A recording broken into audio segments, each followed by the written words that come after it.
For more information, please contact the Ministry of Social Development and Gender Affairs at 467-1370 or 662-5993.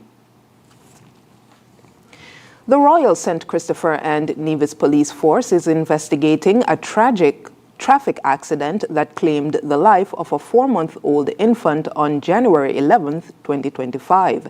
The collision occurred sometime after 4 p.m. on the island's main road at Johnson's Long Path near Ross University. Preliminary reports indicate that 2 vehicles traveling in opposite directions were involved in a head-on collision. The eastbound vehicle was driven by Glenn Keith Richardson of Wingfield Road, Old Road, while the westbound vehicle was operated by Tian Phipps of Farms Project, Sandy Point. Both drivers sustained minor injuries and were treated at the Joseph N. France General Hospital. Tragically, one of Phipps's passengers, 4-month-old Mikaira Edwards of Halfway Tree, succumbed to injuries shortly after the accident. Another passenger, 23-year-old Kededra Lewis of Sandy Point, suffered severe injuries, including 2 broken legs, and required emergency surgery. Richardson has been arrested on suspicion of causing death by dangerous driving as the investigation continues.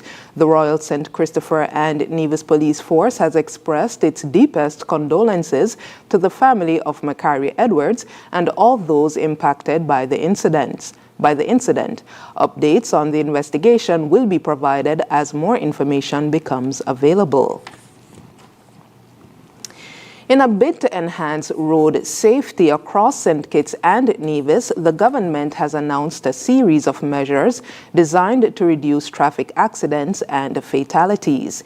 These initiatives, part of the Sustainable Road Safety Project, or SRSP, focus on improving infrastructure, enforcing stricter laws, and encouraging safer driving practices. Speed bumps will be installed in areas prone to high-speed collisions to reduce reckless driving and slow down traffic. New legislation will enable automatic ticketing systems to fine drivers for speeding and running red lights, particularly in high-risk areas. The government is proposing tougher penalties for speeding and dangerous driving, including demerit points and possible license suspension for repeat offenders. To enhance safety and navigation, road markings and signage at roundabouts will be improved. These efforts are part of the Sustainable Road Safety Project's goal to eliminate traffic fatalities by 2030. The SRSP committee urges drivers to follow traffic laws, avoid driving under the influence, and ensure all children are properly secured in vehicles. For more information, contact the SRSP committee at roadsafety@gov.kn. We move now to news on the regional scene. All 21 members of Parliament from the People's National Movement, or PNM, have endorsed Energy Minister Stuart Young to succeed Dr. Keith Rowley as Prime Minister of Trinidad and Tobago. The announcement came after a General Council meeting at Belizier House in Port of Spain, following internal debate at a parliamentary caucus retreat. Despite initial divisions with 9 MPs supporting Planning Minister Penelope Beckles-Robinson, PNM General Secretary Foster Cummings confirmed the party is now unified.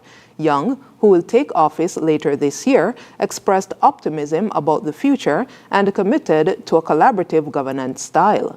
Both Young and Cummings clarified that no leadership election is needed, as Rowley will remain PNM political leader. The party is focused on securing a 3rd consecutive term in government.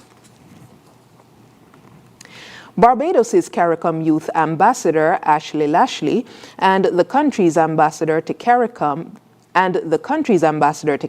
His Excellency David Comisiong, met on January 7th to discuss strengthening youth engagement within the CARICOM agenda. The dialogue focused on key areas such as agriculture, culture, and youth participation in upcoming CARICOM events. Plans for outreach programs, secondary school workshops, and strategies to increase youth representation in CARICOM activities were also discussed.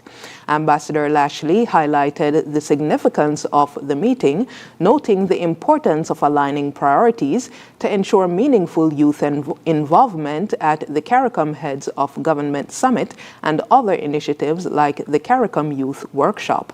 Lashley outlined her focus for 2025, which includes expanding youth representation at CARICOM meetings, boosting public engagement through outreach, and supporting projects like the CARICOM Ideal Citizen Initiative with an emphasis on culture and agriculture. Internationally, fierce wildfires in Los Angeles have killed at least 24 people and destroyed thousands of homes, with firefighters gaining a brief reprieve over the weekend.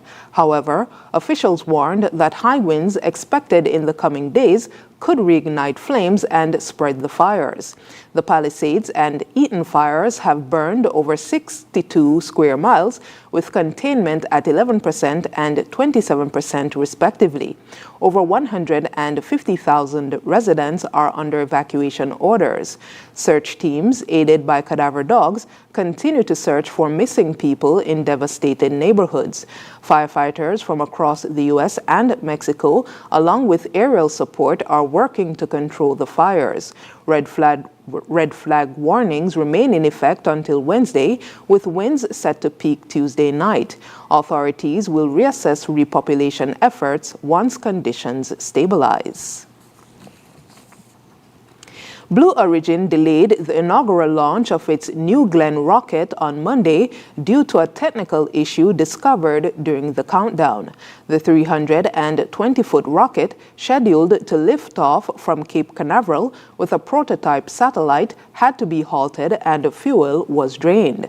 No new launch date has been set as the team investigates the problem.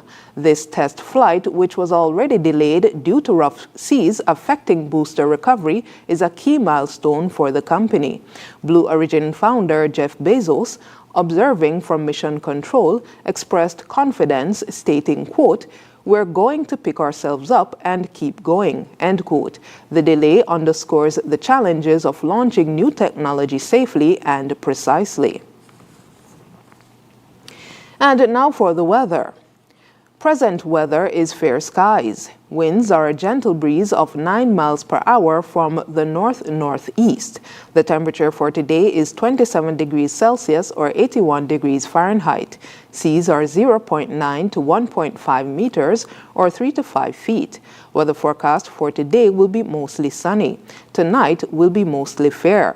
Sunset for today will be at 5:56 p.m. and sunrise for tomorrow will be at 6:44 a.m. And that brings us to the end of the ZIZ Midday Newscast. Join us this evening for these stories and more in detail. Thank you for tuning in. I'm your presenter, Shanique Carvey.